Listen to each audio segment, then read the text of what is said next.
hasilnya. Ya, Perasaan saya diwawancara deh waktu itu di Solo kok nggak ada ya. Kelihatannya bintangnya cuma Ikatan Cinta aja nih kelihatannya. Iya Pak Dani, belum masuk di situ Pak Dani. Ya, alhamdulillah sih dengan video dan dokumen-dokumen itu saya menjadi perwakilan dari KLHK untuk ASN Inspiratif. Wow. Iya. Oke, Bu Erna, selamat ya. Saya senang banget ya dapat ya semacam ya sebagai yang selalu mengamati Bu Erna ya kiprahnya dengan festival gender ini. Saya pikir ya banyak penghargaan karena ternyata Kemendikbud itu kemarin telepon juga, mereka ingin mengadopsi konsep festival gender di Kemendikbud, khususnya di Dirjen Kebudayaan. Gitu. Jadi luar biasa. Ya. Dan saya juga, ya saya dapat videonya Bu Erna dari mana coba? Kementerian Pemberdayaan Perempuan kirim ke saya. Oh iya Pak? Ya, Pak Irjennya kirim ke saya. Iya. Kayaknya memang di-share di grup ini struktural di sana, saya jadi malu, makanya di sana pun juga ini ASN KLHK tapi berbicara tentang gender gitu. Saya dapat WA juga seperti itu. Oke Bu Erna, kita gimana ini? Ya, sore hari ini kita ada ya narasumber yang didambakan. Ya didambakan ini ya levelnya itu didambakan.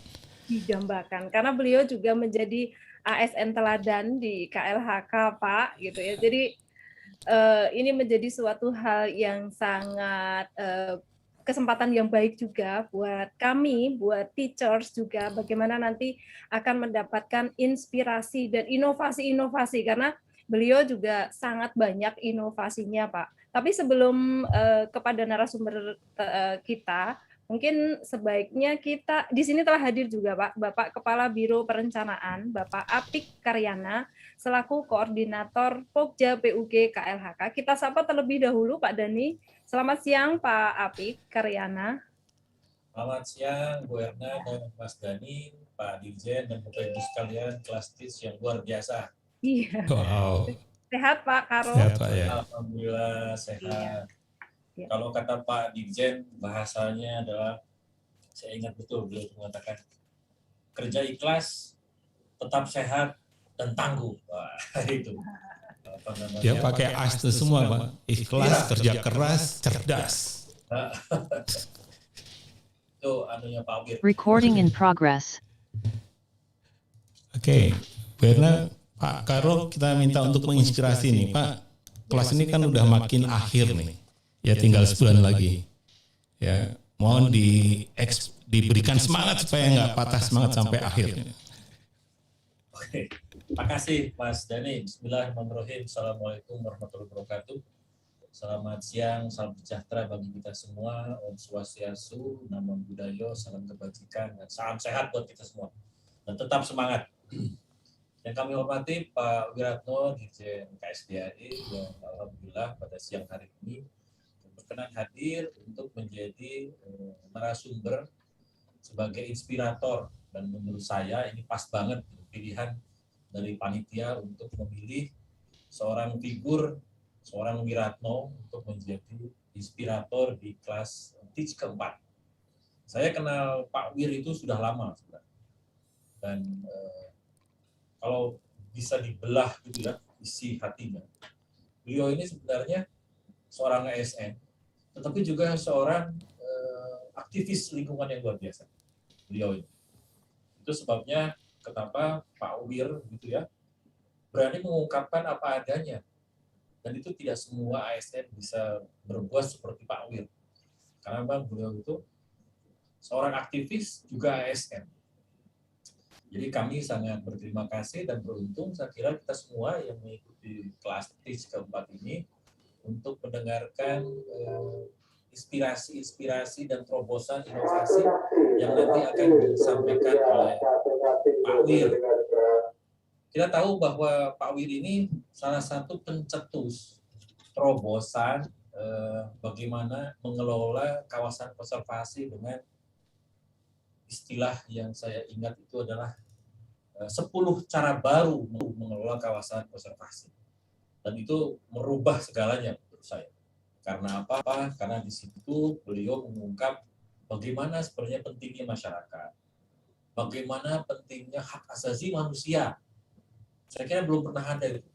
Terus yang kedua, kolaborasi antar eselon 1 di kementerian LHK. Bagaimana kolaborasi antar KL terkait dalam rangka mengelola konservasi. Dan yang nggak kalah menariknya Pak Dhani dan Bu Erna, beliau itu sudah mengungkap nilai-nilai adat di dalam mengelola kawasan konservasi. Nah, kita tanyakan ke beliau atau nanti beliau akan sampaikan. Kenapa sih beliau menggambarkan bahwa perlu ada 10 cara baru dalam rangka mengelola kawasan konservasi yang luasnya itu paling banyak dibanding kawasan hutan lainnya. Karena dari kawasan hutan di Indonesia itu 21,26% itu kawasan konservasi. Atau kurang lebih 27 ya kalau ditambah dengan kawasan perairan menjadi 30 lebih sudah hektar. Nah, selain itu saya mengenal Pak Awir itu adalah seorang yang memiliki semangat yang tangguh. Nggak pernah kenal menyerah. Luar biasa. Di saat beliau pernah jatuh sakit, semangatnya tidak pernah kendur. Dan yang saya kenal dengan Pak Wir itu adalah begitu kuat data penguasaan lapangan. Dan itulah yang sebenarnya menginspirasi beliau kelihatannya untuk mencari terobosan baru dalam rangka mengelola kawasan konservasi. Oleh karena itu, kita coba dengarkan sebenarnya seperti apa yang akan beliau sampaikan ke kita supaya menginspirasi kita semua nih, khususnya tenaga-tenaga muda. Maka tak heran kalau saya, bukan tak heran ya, kalau saya juga ingin menyumbangkan pantun nih Mas Dhani, Mbak Erna. Jalan-jalan ke Tanjung Pinang. Cakep. Makan enak keripik kentang. Cakep. Belajar akan menang. Cakep. Sinar terang di masa datang. Hati senang bikin ketupat. Cakep. Cakep. Nak dimasak di hari lebaran. Cakep. Berilah ilmu sampai dapat. Cakep. Jangan sampai putus harapan. Saya kira itu penyemangat dari saya, Mas Dhani dan Mbak Erna. Sekali lagi terima kasih buat Pak Wir yang luar biasa. Beliau adalah sahabat saya, senior saya, guru saya, yang lama kita sama-sama dulu berjuang di perhutanan sosial, dan sampai akhirnya sekarang perhutanan sosial begitu kuat mengena di hati masyarakat di seluruh Indonesia. Itu saya yang dapat kami sampaikan. Terima kasih. Mohon maaf apabila ada hal-hal yang kurang berkenan. Saya tutup dengan Assalamualaikum warahmatullahi wabarakatuh. Om Santi Santi Santi Om. Namo Buddhaya.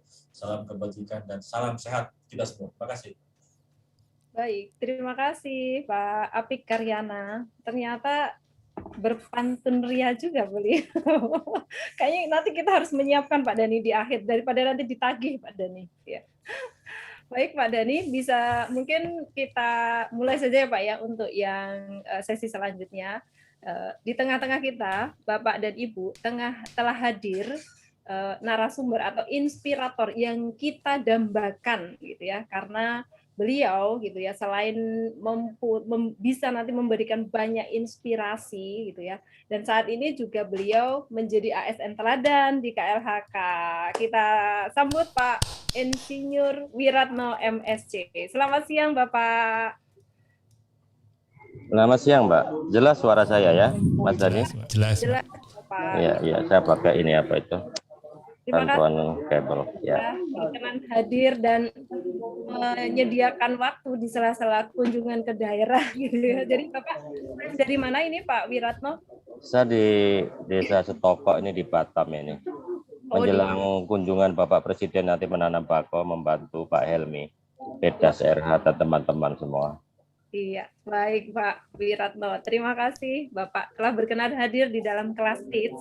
Mungkin Pak Dhani dan Pak Wiratno kami sampaikan terlebih dahulu bahwa kelas TITS ini adalah kelas Training for Eco-Gender Activating Champion Hub. Ini adalah merupakan salah satu rangkaian dari Festival Gender.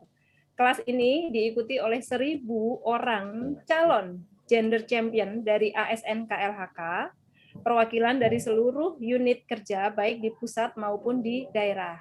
Pak Wiratno dan Pak Dani dan Bapak Ibu sekalian, di kelas ini ada 5 kelas, ada Eukaliptus, Santalum Album, Cendrawasih, Tristania, dan Agathis alba. Nah, kelas ini adalah kelas keempat untuk kelas teach ini, yang sebelumnya itu narasumber inspiratornya itu juga ada Pak Sekjen, Pak Dirjen Gakum, dan Farasova ini dari Ford Foundation gitu ya. Sebenarnya kelas ini adalah ingin memperbincangkan secara kuat, mempercakapkan ataupun membangun percakapan yang kuat di KLHK. Jadi kelas ini 10 kali pertemuan dengan durasi kurang lebih 90 menit. Itu yang bisa kami sampaikan Pak Wiratno dan Pak Dani terkait dengan kelas teach ini. Ya, terima kasih. Herna. Sebenarnya kalau sebelum Pak Wir ya cerita ya sharing ke kita dan menginspirasi kita. Sebenarnya di sini semuanya yang sama tuh belakang tuh no ro gitu. Jadi Menggoro, Wiratno, Hartono.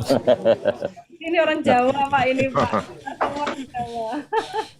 Nah, saya sebenarnya dulu selalu ini Pak Wir ya. Saya tuh selalu bertanya ke kenapa di tempat-tempat yang pernah dikunjungi atau tempat tinggalnya Bung Karno ya, meskipun sebentar misalnya Bengkulu, ND gitu ya, itu ceritanya nggak habis-habis gitu ya. Kalau kita ke sana tuh orang tahu gitu. Ya. Nah ternyata saya mengalami serupa dengan Pak Wir gitu. Ya jadi kemarin waktu Pak Wir diundang di acara ini, teman-teman di PSKL tuh itu direktur saya tuh. Itu masih nganggapnya direktur. Bu Erna apa itu? Gantinya katanya. Ya, tetap direkturnya itu Pak Wir gitu. Jadi saya curiga sebenarnya apa yang dilakukan Pak Wir ya, sehingga jejaknya tuh susah dilupakan orang gitu. Selalu ada jejak ya, ada footprintnya yang membuat orang selalu teringat bahwa ada sesuatu yang pernah dilakukan Pak Wir di satu tempat. Nah sebelum kesana saya sebenarnya pengen dapat dongeng dulu Pak Wir. Gimana sih masa kecilnya Pak Wir? Pak Wir tuh di mana? Terus makannya apa kok bisa jadi Wiratno yang keren gini? Itu tuh dulu apa gitu sebenarnya? Iya, itu banyak story behind the scene itu. Kalau saya menulis buku sebetulnya story itu enggak ada. Ya, hanya orang-orang dekat saya aja. Saya lahir di Tulungagung, kota kecil di Jawa Timur yang tahun 74-an mengalami banjir besar, seluruh kota terendam banjir. Saya sebenarnya figur yang pemalu waktu kecil, tidak bisa ngomong, tapi saya diwarisi DNA ayah saya. DNA-nya dia memang hobinya itu menjadi tukang pidato. Jadi mungkin Mas Dani, Mbak Erna, saya mungkin ada DNA itu. DNA dari ibu saya itu pekerjaannya itu Pak Moko tahu pasti itu. Pak Moko staf saya yang sering ke Tulungagung. Pekerjaannya itu ngurus orang. Ibu saya menjelang meninggal itu masih ngurus orang itu sih. Ini kemarin sudah dapat obat belum dan seterusnya. Itu mungkin dari aspek DNA. Yang lain saya kira perjalanan hidup saya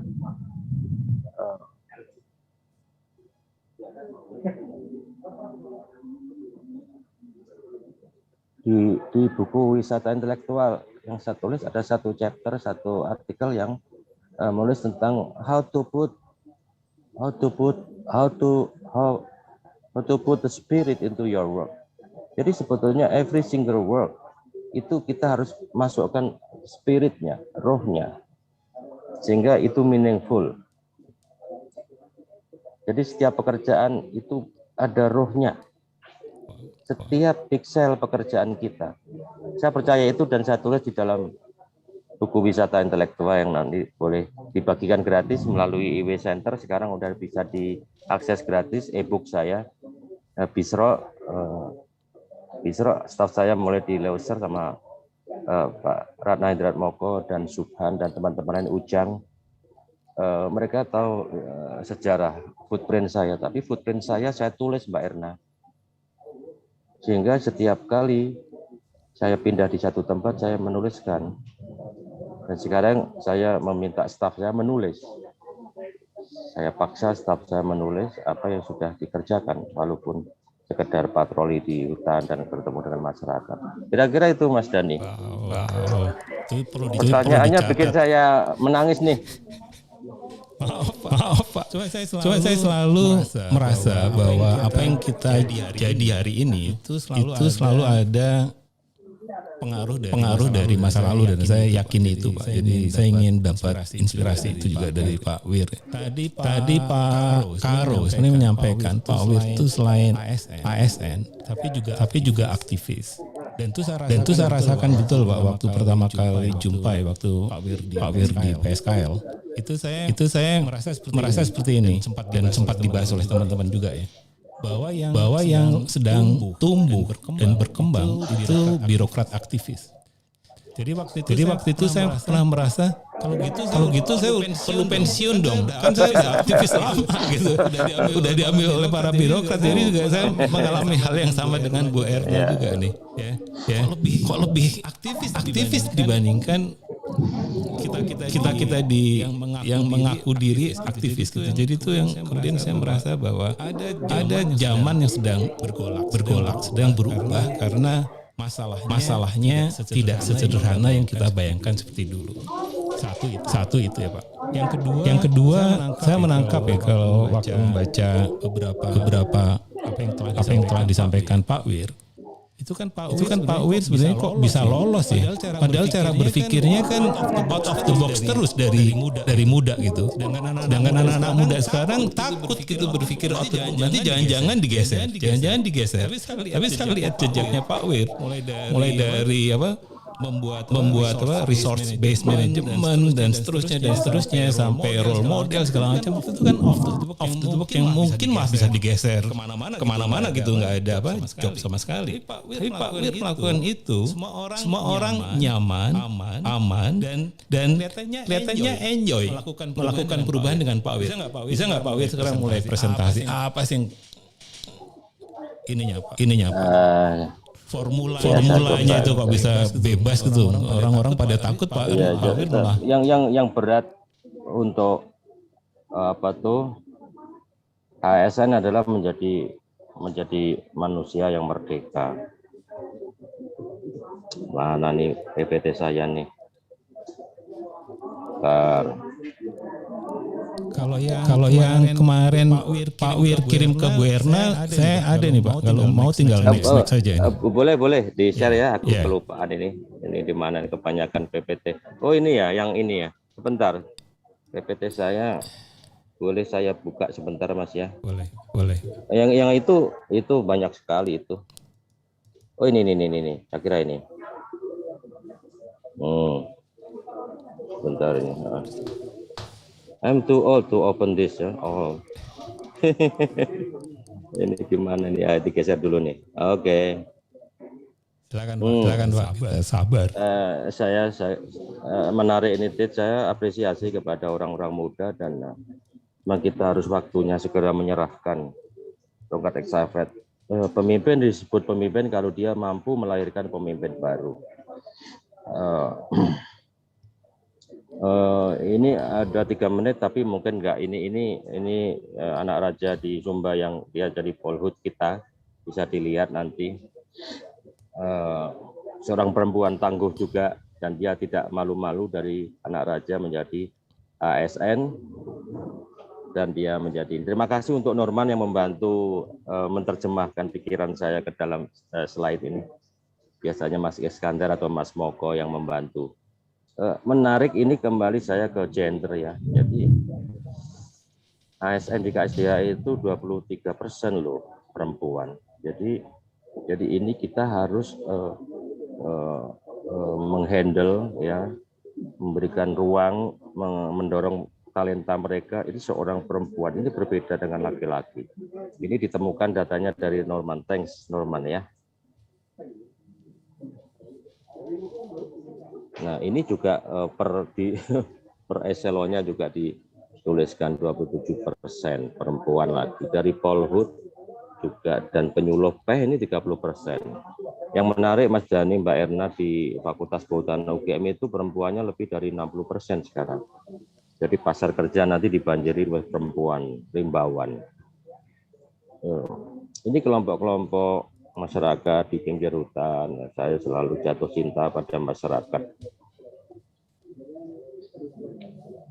di pinggir hutan.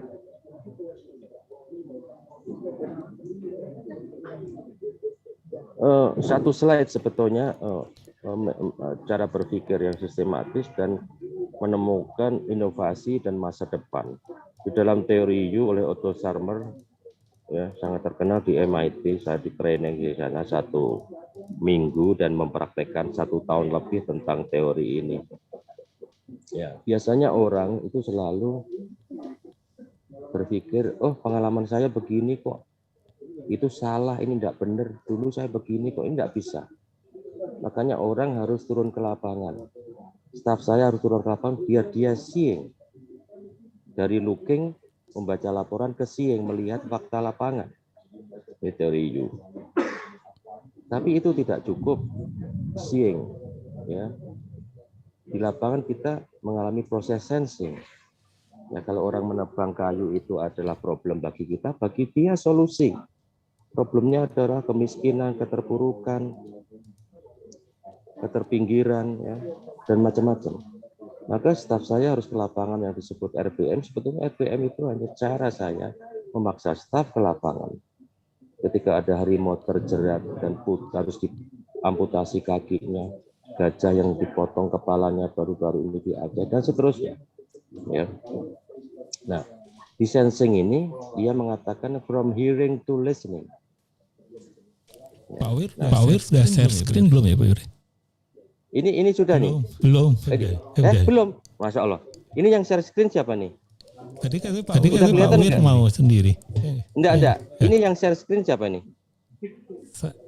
Sudah kelihatan belum screen-nya? Belum ada. Belum dari tadi. Sebentar. Ini udah share screen ya. Sebentar. Aduh, maaf. Maaf.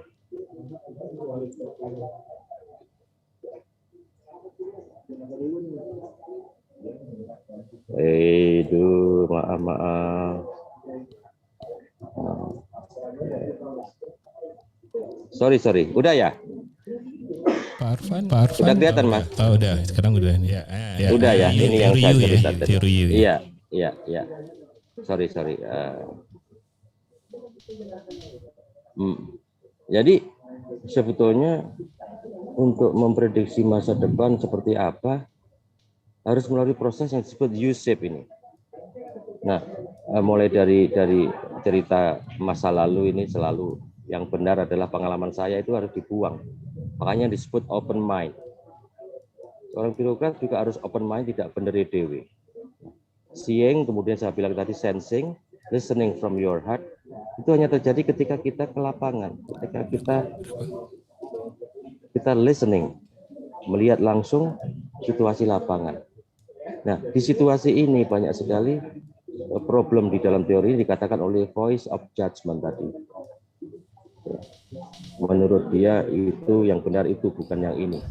Walaupun fakta yang dia lihat itu berbeda dengan apa yang dia yakini. Kemudian ada voice of cynicism. Ya. Selalu sinis. Ada stafnya berpendapat, enggak, kamu kan masih staf. Kepala seksinya bilang, enggak bisa kok. Kepala balai bilang, aku yang paling benar. Nah, ini problem besar di organisasi. Ya. Dan voice of fear tadi, kenapa kita nggak boleh takut ketika kita memang nyatakan itu yang benar. Cuman kadang-kadang cara menyampaikannya yang harus diatur. Benar tapi orang benar, bahasa Jawanya. Benar, tapi kalau menyampaikannya tidak pas menjadi keblinger, jadi orang tersinggung dan seterusnya. Kemudian dia harus masuk ke dalam lagi yang disebut proses pre-sensing. Itu menjadi diri sendiri, siapa saya dan mau kemana saya, apa yang saya sumbangkan kepada organisasi, atau lebih banyak menggerogoti organisasi. Ini muncullah tingkat kesadaran di sini, kemudian crystallizing, mulai dari ini kemudian prototyping di sini, itulah yang disebut role model, Mas Dhani. Jadi teman-teman tak suruh exercise role model, coba seperti apa, kamu belajar dari apa yang kamu kerjakan bersama masyarakat, lalu ada proses pembelajaran bersama. Sehingga muncullah co-creating. Di sini kemudian di upscale dari model yang kecil, kemudian kalau berhasil di upscaling. Nah, seperti tangkahan yang berhasil bisa dicoba di tempat lain. Ini 5 panduan dalam bertindak. Saya birokrat memang regulation based, ya. Tapi juga regulation itu bisa dirubah dengan inovasi berdasarkan experience based. Saya minta lagi lebih dalam, saintifiknya mana? Experience-mu itu bagus, tapi saintifiknya mana? Ada nggak dukungan sains? Atau ini kemungkinan new science yang diciptakan? Kemudian evidence ini pengalaman staf-staf lapangan ini luar biasa bagus. Dan kemungkinan dengan tenaga fungsional, penyuluh, pes, semua, ya, ini akan berhasil ketemu new science. Nah, kalau ngurus konservasi ya harus hati-hati dong. Karena kita banyak nggak tahu manfaatnya, belum tahu sudah rusak resourcesnya. Jadi prinsip-prinsip yang saya kembangkan selain 10 cara tadi yang Pak Apik mengatakan itu. Einstein bilang, ya, we cannot solve our problems with the same thinking we used when we created them. Jadi problem lingkungan sekarang yang ada tidak bisa dipakai dengan cara berpikir yang menyebabkan lingkungan itu rusak, yang menyebabkan problem di lingkungan. Einstein mungkin tahun 50-an ya sudah mengatakan itu. Kemudian jauh sebelum Einstein, Darwin bilang, quote-nya sangat terkenal sampai sekarang, it is not the strongest of the species that survive, nor the most intelligent. Bukan spesies yang paling kuat dan paling intelijen yang akan survive. It is the one most adaptable to change. Itu masuk juga ke inovasi. Kenapa kita memakai inovasi? Karena problem yang kita hadapi tidak kita bisa selesaikan dengan aturan yang baru. Nah, maka muncul kemitraan konservasi. Ini cikal bakalnya dari sejarah lama saya. Jauh sebelum Pak Apik, jauh sebelum saya direktur penyiapan perhutanan sosial, saya sudah bersentuhan dengan masyarakat. Sejarah saya S1 saya di Saneo, satu desa di Dompu di Nusa Tenggara Barat, ya, 1986, itu mewarnai seluruh langkah gerak saya ke depan. Karena saya tinggal setengah tahun dengan keluarga tani dan sampai sekarang keluarga itu masih menjadi keluarga saya. Yang saya sebut sebagai extended family. Ini kira-kira yang bisa saya sampaikan. Apakah menjawab tadi ya, saya nggak tahu. Mas Dhani. Jadi keberanian untuk melakukan inovasi itu dimulai dari hal-hal kecil sebetulnya. Setiap hari, ya, tanggung jawab dia kantornya harus bersih, ya, menyapa tetangga kantornya. Ya, jadi konservasi ngurus hutan sebetulnya membangun sistem bertetanggaan yang baik, yang saling menghormati. Itu Mas Dhani, Mbak Erna, kira-kira. Wow, itu isinya daging semua dari Bu Erna. Betul banget. Saya sangat senang loh ini Pak Wiranto, gitu ya. Saya emosional. Problem saya, pekerjaan saya, I take it as a personal. Dan itu melibatkan emosi saya yang kadang-kadang itulah yang terjadi kemudian. Ya. It is not about technical matter. Kerja konservasi itu kerja perjuangan, dan saya punya prinsip 5K sebetulnya yang nggak saya tulis di situ, yaitu keberpihakan, kepedulian, kepeloporan, konsistensi, dan kepemimpinan. 5K. Prinsip 5K ini harus dipunyai oleh ASN ataupun aktivis. Kepedulian, keberpihakan, kepeloporan, konsistensi, harus konsisten, harus istiqomah, mengerjakan sesuatu untuk merubah masyarakat. Itu tidak 1 hari, 2 hari, setahun, 2 tahun, 3 tahun, 5 tahun, dan seterusnya. Ini yang, tapi untuk bisa melakukan itu, ASN LHK harus, menurut saya harus mampu, apa yang sebut Pak Moko, tahan banting dan tahan menderita. Anak-anak sekarang kurang tahan menderita, maunya yang mudah-mudah aja. Itu tantangan bagi generasi milenial, digital, tapi saya kira basic filosofinya sama. Kalau ngurus hutan, dia harus susah payah di hutan. Kira-kira gitu, Mas. Terima kasih, Pak Mbak Erna. Ya, saya terinspirasi banget ini Pak Dhani, jadi bersemangat gitu ya, merasa tadi dipanggil kayak milenial, saya merasa terpanggil ini. Ya, jadi Pak Wiranto, sebelum kita nanti lebih lanjut gitu ya, saya juga ingin cerita gitu bahwa ternyata kaum milenial di KSDA itu juga sangat-sangat keren gitu.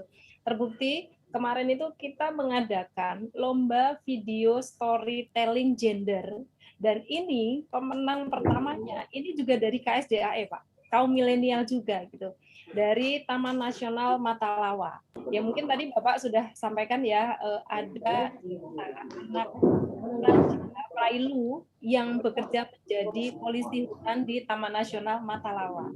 Nah, kalau boleh mohon izin, Pak Wiranto, ini juga menjadi kaum milenial yang keren di KSDAE gitu ya, Pak Dhani juga ya Pak ya, mohon izin, jadi izinkan kami akan sebelum mengulas juga bagaimana video yang storytelling kita ulas sedikit. Kami mohon izin, kami tayangkan durasinya 2 menit ya Pak Wiratno. Silakan. Ya, yang tadi belum sempat saya tayangkan, silakan ya. Ya, baik, terima kasih. Ini saya lihat ini tuh rasanya kayak di XX1 gitu Pak. Jadi benar-benar merinding gitu ketika melihat di awalnya. Boleh Mas Arfan di play untuk videonya.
Terlahir sebagai putri kerajaan di salah satu pulau Sumba, tak lantas membuat saya berpangku tangan. Banyak mimpi yang belum terwujud untuk masa depan pulau Sumba.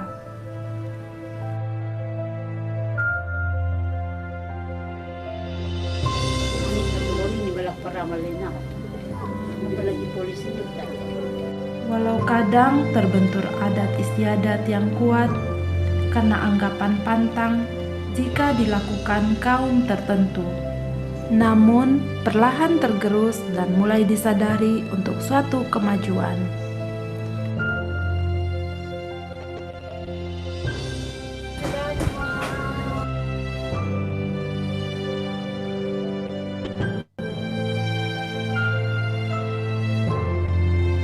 Seperti halnya menjadi seorang polisi kehutanan yang bisa dilakukan oleh siapapun, termasuk perempuan.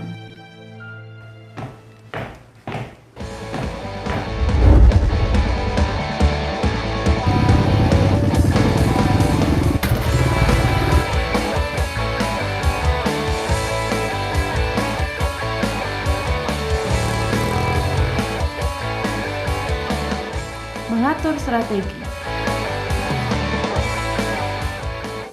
Memimpin barisan.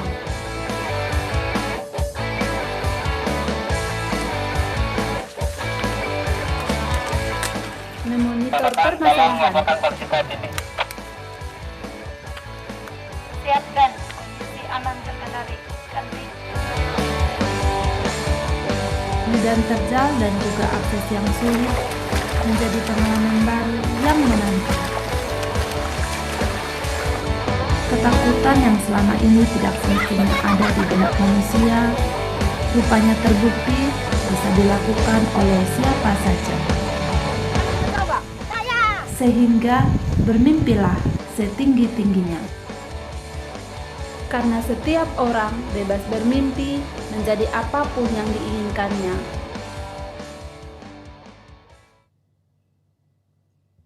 Wow. Luar biasa. Ini dari KSDI juga loh Pak Dhani, Pak Wiratno. Matalawa ya. Iya. Itu yang mau saya setel tadi nggak jadi, belum sempat. Ini sih kan Evan. Betul. Jadi Pak Dhani, Pak Wiratno ini juga beliau ini mempunyai kemampuan untuk menangkap masa depan gitu ya, dan mengeksplorasinya itu penuh dengan kreativitas, sehingga banyak sekali inovasi-inovasi beliau yang tadi malam itu di-share ke saya sampai belum sempat selesai bacanya inovasi beliau. Nah, inovasi beliau ini gitu ya, salah satunya itu meminta setiap TN itu untuk membuat role model. Nah, kebetulan ini Pak Wiratno dan Pak Dhani di Taman Nasional Matalawa ini, role modelnya ini kalau nggak salah itu integrasi gender di dalam pemberdayaan masyarakat di sekitar kawasan hutan. Wow. Apakah ada hubungannya gitu tadi loh, antara tadi yang video yang dibuat oleh nanti bisa kita panggil yang membuat ini Jani gitu ya, ini dengan role model yang sedang dikembangkan di Taman Nasional tersebut. Itu Pak Dan. Jani ada ya di Jani kayaknya ada. Jani kayaknya ada. Jani. Silakan. Ya. Selamat siang Jani. Ini video terbaik kemarin. Jani itu fotografer dan filmmaker, itu Jani itu terbaik. Jani ada. Halo Jani, selamat siang Jani. Yang membuat tadi Jani itu. Iya betul Pak. Skenario Rambu Ana. Videonya sudah on ya Jani? Belum ya? Belum dinyalakan videonya. Videonya belum dinyalakan dan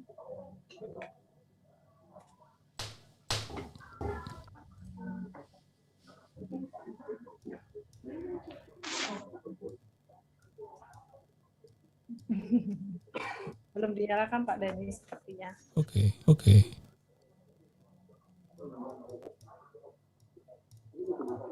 Tapi saya sebenarnya ingin ngobrol dengan Pak Wir ya.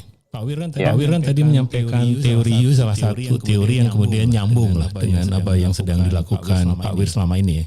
Tadi mulai dari looking, seeing ya, kemudian sampai presensing gitu. Itu kan bukan proses sederhana Pak.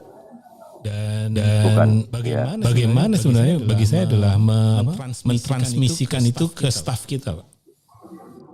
Ya, itu pertanyaan yang sangat penting dan sangat sulit menjawabnya, tetapi saya kira sebenarnya sederhana, itu kita lakukan bersama dan sering, tapi kita nggak lakukan itu, yaitu antara ya nyambungnya antara head, your heart and your hand gitu. Jadi itu connecting.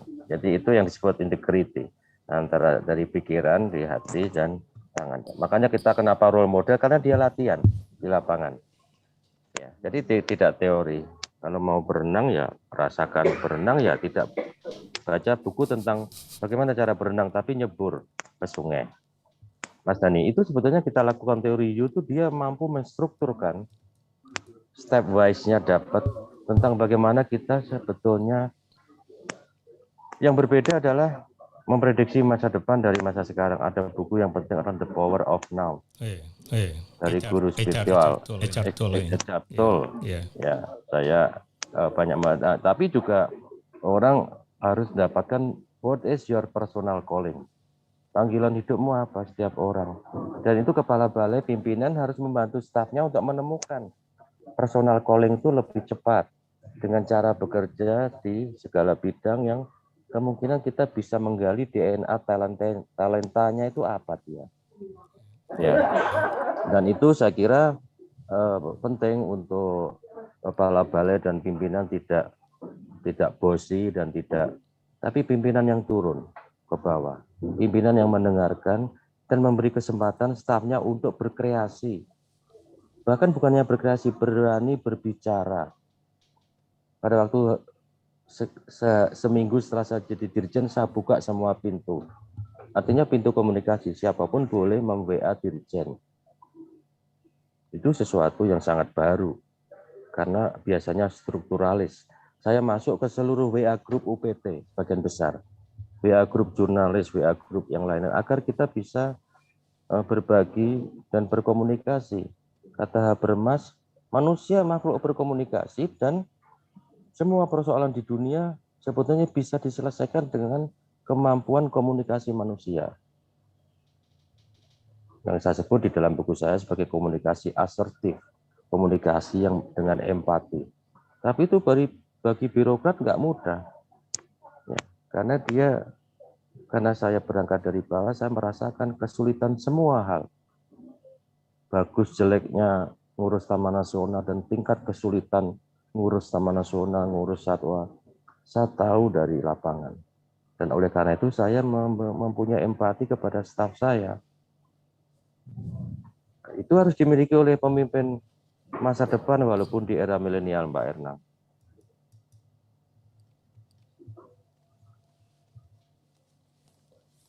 Itu yang sebenarnya sering terlupa gitu loh. Jadi udah belum sih? Tadi belum ya? Iya. Ya sebenarnya kadang gini Pak. Ya satu ada satu kejadian, ini sederhana kejadiannya di sebuah mall. Ya ada ibu teman saya gitu duduk kan karena tunggu taksi gitu. Tunggu taksi duduk. Kemudian sebenarnya tidak dilarang duduk tuh di teras mall kan nggak boleh ya. Tiba-tiba satpam tuh ngusir ibu ini. Dilarang. Ibu harus nggak boleh duduk di sini. Nah, terjadi perdebatan antara anaknya dengan satpam itu. Anaknya minta izin kan ini hanya nunggu taksi aja. Satpam bilang peraturannya nggak boleh. Ya. Jadi harus berdiri dan jangan ada yang duduk di sini. Akhirnya tegang dan akhirnya lapor ke manajer mallnya dan manajer mallnya minta maaf gitu. Permohon maafnya lucu gitu. Mohon maaf karena satpamnya baru. Gitu. Nah yang menarik adalah respon dari kawan saya adalah menyebutkan bukannya dia menjadi manusia itu udah lama, nggak ada hubungannya menjadi satpam kan gitu. Nah kadang di ASN tuh saya yang sering gregetan, Pak Wir. Itu kan manusia juga gitu. Kenapa tiba-tiba jadi apa? Nggak mau dengar ya, nggak mau ngambil keputusan yang sesuai dengan tadi evidence lah, ada yang scientific based lah segala macam. Itu sebenarnya kenapa tiba-tiba kita berubah? Pak Wir ketika masuk ASN yang Pak Wir tadi udah wanti-wanti itu bicara jadi nggak berani, kaku segala macam. Sedangkan dalam teori itu kan justru itu harus dilenturkan lagi. Open mind, iya. Direlaksasi. Iya.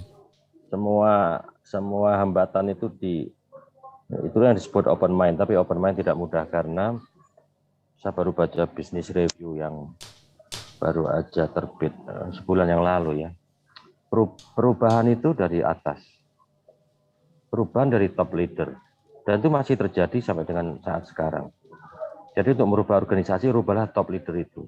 Artinya dirubah, diberi bekal, ya bekal minimal menjadi seorang pemimpin. Karena antara manajer dan leader berbeda.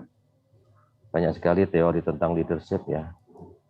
Leader yang paling penting pemimpin itu, nah kepala balai itu juga sekaligus manajer Dan sekaligus sebagai manajer dan leader memberi contoh. Untuk memberi contoh dia harus tahu problem. Kenapa Bapak Presiden Jokowi belusuan? Karena dia memastikan bahwa yang terjadi di ground level itu sama dengan apa yang disampaikan. Karena kalau kita tidak tahu core problemnya, ini saya sering bilang core problem atau symptom, gejala-gejala. Orang nebang kayu, orang melakukan perambahan, menembak satwa, itu simptom. Lalu yang diobati simptomnya, bukan core-nya, bukan penyakitnya, tetapi gejala-gejalanya. Ya, dan akhirnya berulang lagi. 3 penyakit sebetulnya. Satu adalah kemiskinan, dia terpaksa melakukan penebangan. Yang kedua keserakahan. Ya, yang ketiga ketidaktahuan, ketidaksadaran, ketidaktahuan. Seorang anak SMA yang menembak orang hutan di Sebulu Salam, sama Mbak Rere didatangi. Mbak Rere penulis buku dulu, wartawan Antara. Dia didatangi dan dia membuat S2 tentang komunikasi publik di level grassroots. Dia mendapat jawaban. Saya kira orang hutan itu seperti babi hutan. Boleh kita tembak kalau masuk ke ladang kita. Berarti kan konservasi tidak nyambung di grassroots. Berarti staf saya juga belum mampu menjangkau kawasan yang sangat luas itu. Makanya bekerja cerdas adalah bekerja dengan mitra, dengan siapa aja. Mitra tidak harus LSM, siapa aja yang mau membantu kita. Di KSDA Jawa Timur ada Profauna yang sudah bekerja sama untuk ikut menjaga cagar alam Sempu misalkan. Dan di banyak tempat kita punya mitra.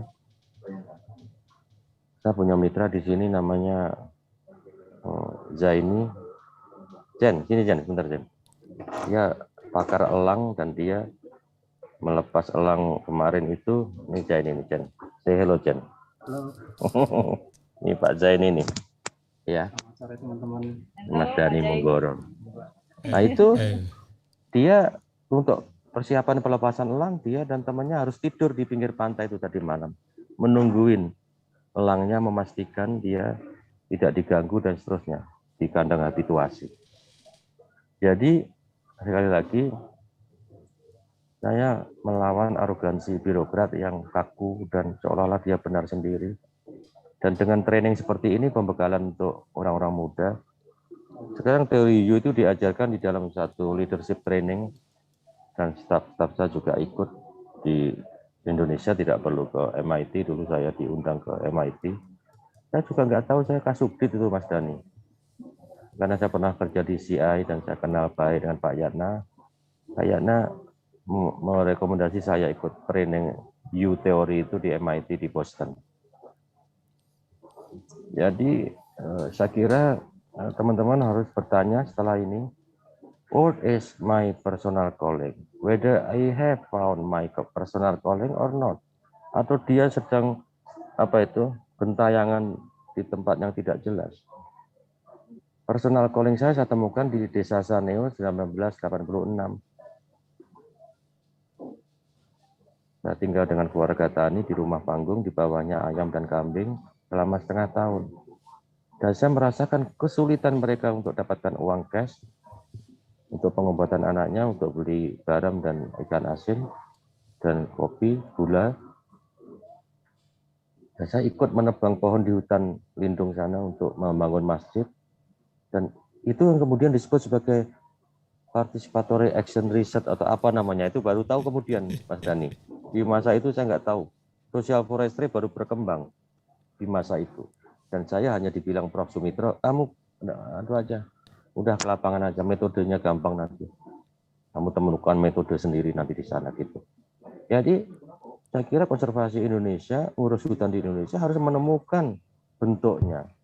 Satu-satunya bentuk yang paling tepat menurut saya adalah bekerja dengan masyarakat. Dan memastikan masyarakat sebagai subjek, tadi salah satu dari 10 cara baru. Sebetulnya itu bagian cara lama Pak Apik. Cara barunya adalah kita lebih baik menyapa masyarakat daripada masyarakat menyapa kita. Lebih baik kita datang ke desa daripada orang desa diundang ke kantor seksi atau ke kantor resort. Lebih baik kita memberikan maaf kepada masyarakat daripada masyarakat yang meminta maaf kepada pemerintah. Kenapa? Karena pemerintah entitas yang sangat kuat dan dia tidak bebas dari kesalahan. Ada cerita di buku saya tipis tentang di masa 2004 di Colol, di Ruteng. Kalau itu terkenal sekali dalam diteliti oleh Komnas HAM karena 7 orang petani tertembak atau ditembak di depan Polres Ruteng dan puluhan petani cacat seumur hidup karena dipopor senapan, dikejar polisi dan seterusnya. 2004 karena masalah batas taman wisata. 2012 saya datang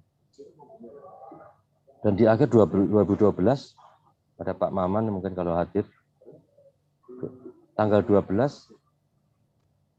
bulan 12 tahun 2012 angka sakti itu saya melakukan apa yang disebut sebagai rontoleok, duduk bersama secara adat dan meminta maaf kepada para janda yang suaminya 8 tahun yang lalu tertembak dan meninggal. Dan pertobatan itu dilakukan oleh pemerintah walaupun saya bukan pelakunya. Tetapi sebagai pemerintah dia harus meminta maaf. Dan saya minta maaf secara adat disaksikan di sana. Kalau di sana semua persoalan diselesaikan melalui 3 pilar yaitu adat, gereja Katolik dan pemerintah. Dan sejak saat itu minta maafnya di gereja dan saya menjadi bagian, mereka menjadi bagian dari extended family saya sampai sekarang. Jadi pemerintah, staf saya jangan pelit-pelit minta maaf kalau ada salah dengan masyarakat. Makanya di dalam 10 cara itu ada penghormatan kepada budaya dan adat dan penghormatan kepada HAM. Saya kira saya satu-satunya dokumen yang menyatakan kita harus menghormati HAM dalam mengurus kawasan konservasi. Dan saya tidak malu melakukan itu karena kita harus menghormati hak-hak mereka. Dan masyarakat selalu pada posisi yang lemah dibandingkan pemerintah. Pemerintah sangat kuat posisinya. Dan ketika kita turun, kita runtuhkan segala ego kelembagaan dan itu tidak mudah. Tapi bisa, bukan hal yang tidak mungkin. Meruntuhkan ego kelembagaan, ego bahwa pemerintah yang paling benar dan tidak pernah melakukan kesalahan kepada rakyatnya. Kemudian setelah itu baru itulah muncul 3A, prinsip 3A.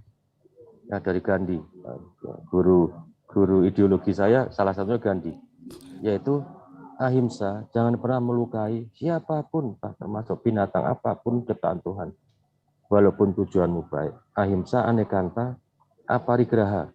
Anekanta itu kalau melakukan diskusi dan dialog, lepaskan semua egomu. Lepaskan semua, kita harus setara, dan itu tidak mudah. Hampir mustahil bagi birokrat yang tidak pernah turun ke lapangan dan tidak pernah mencoba membuka hatinya. Dan aparigraha adalah semua kebaikan tentang kemanusiaan di dunia ini. Ya, hak asasi manusia, menghormati, assertive communication dan seterusnya.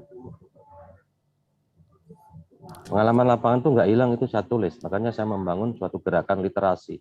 Staf saya harus menulis apa yang pernah terjadi. Saya melantik kepala resort di Ciklop di Jayapura, saya lantik. Nah, ritual saya pelantikan resort, tak tampar-tampar mukanya itu. Kalau saya kasih buku, tak tamparin. Ini siapa yang ini? Ini. Itu semua di situ, ya. Nah, ini Pak Musimin, tokoh. Ya, jadi banyak sekali tokoh-tokoh yang masyarakat yang kita nggak pernah, dan itulah saya berikan penghargaan kepada mereka. Sebagai terima kasih pemerintah kepada jerih payah mereka yang tidak pernah dibayar oleh pemerintah, tapi dia membantu melestarikan lingkungan. Itu saya foto saya dengan Pak Musimin itu. Dan Sulis Matala Biogama.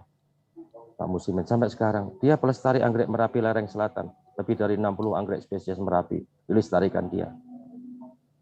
Coba, jadi kekuatan kita ada di masyarakat.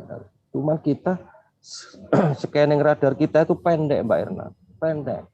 Hanya di sekitar Manggala, harus terus ke bawah terus sampai ke ujung-ujung pinggir hutan itu. Gitu Mas Dani kira-kira. Wow.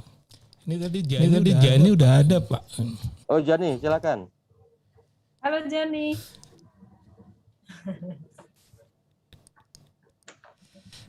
Jani, Masih mute.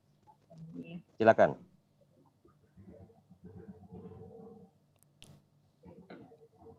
Suaranya belum ada Jani ya? Suaranya Nah belum. ini Jani.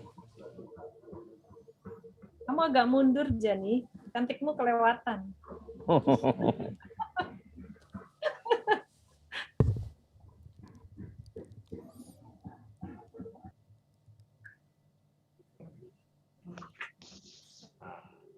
Ya. Halo. Udah Pak ya? Assalamualaikum Pak Dirjen, selamat sore. Bapak Ibu. Waalaikumsalam. Silakan Ya. cerita. Apa kabar Pak? Mohon maaf Baik. Pak, tadi sinyalnya agak putus. Memang di Werinding atau di mana kok putus? Saya lagi di bukit soalnya nih Pak. Siap. Keren. Ya Pak, gimana Pak tadi? Mohon maaf. Mbak Erna itu tanya tuh, Mbak Erna silakan. Ya, Tanya Jani. apa ke Jenny? Jadi role model yang ada di Taman Nasional Matarawa itu kan terkait dengan integrasi gender untuk masyarakat di sekitar kawasan Taman Nasional gitu ya. Nah, yang menjadi pertanyaan saya gitu, ada hubungannya nggak sih tadi video yang kamu buat tadi dengan role model yang sedang dikembangkan di Taman Nasional begitu? Oh iya, jadi sebelumnya saya ceritakan di film itu Bu, di video itu bahwa kan ada batasan di dalam masyarakat Sumba itu antara laki-laki sama perempuan ya Bu ya. Jadi sebelumnya tuh ada larangan untuk laki-laki dan perempuan. Kalau laki-laki misalnya nggak boleh menari gitu kan. Tapi seiring keterbukaannya masyarakat saat ini, perempuan dan laki-laki itu setara gitu Bu di masyarakat Sumba saat ini. Maksudnya laki-laki sudah boleh menari, perempuan memang kalau perempuan sih sudah memang itu diharuskan gitu. Nah, di program gender kita di Matarawa sendiri akhirnya itu tuh juga berdampak gitu Bu. Maksudnya karena kesetaraan gender ini bisa dilakukan siapa saja.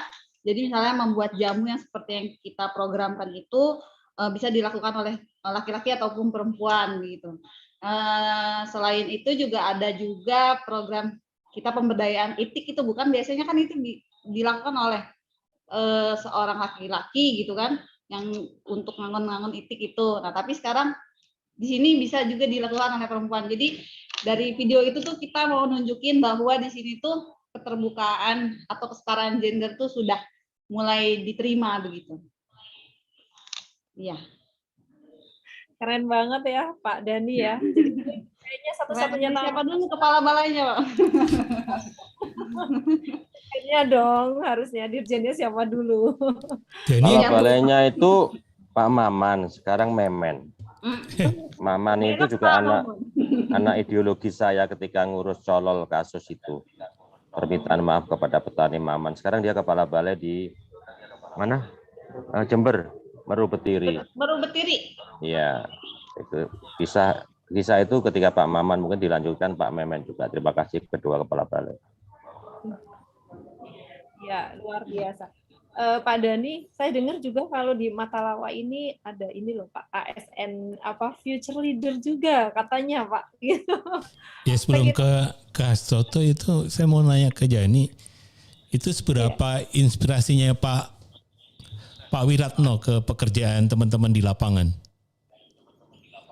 Itu nyambung nggak Jan antara semangatnya Pak Wiratno tadi ya dengan apa yang dikerjakan teman-teman di tingkat lapang itu? Oh iya Pak, halo? Iya, udah. Ya, seberapa inspirasinya? Wah terinspirasi Pak, banyak yang dikerjakan Pak Wiratno. Jadi kita kan Pak Wiratno itu maksudnya semangatnya seperti anak muda Pak. Masa kita yang muda kalah.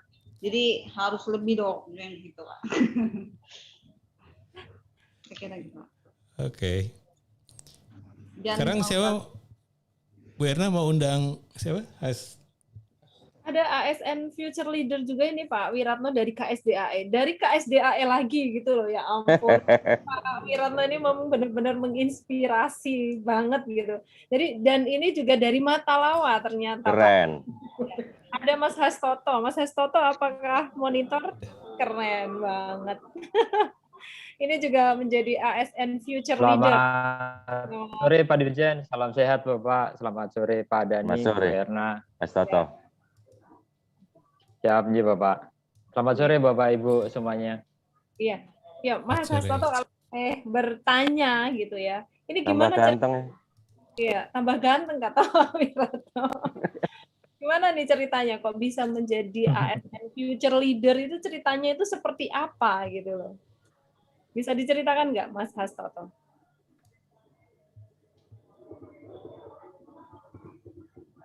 Baik, terima kasih. Sebenarnya mohon maaf jika jaringan di sini kurang stabil.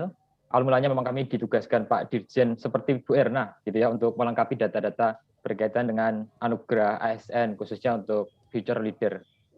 Tapi semua itu berawal dari tahun 2012. Ya, tadi sempat diceritakan oleh Pak Dirjen, kita sebagai pegawai di Taman Nasional ditampar untuk kemudian diberikan semangat dan disuruh membaca. Maka kemudian di situ kami secara bersama-sama, waktu itu masih TN Manope Tanah Daru, membaca tidak hanya sekedar membaca buku, tapi juga membaca lapangan.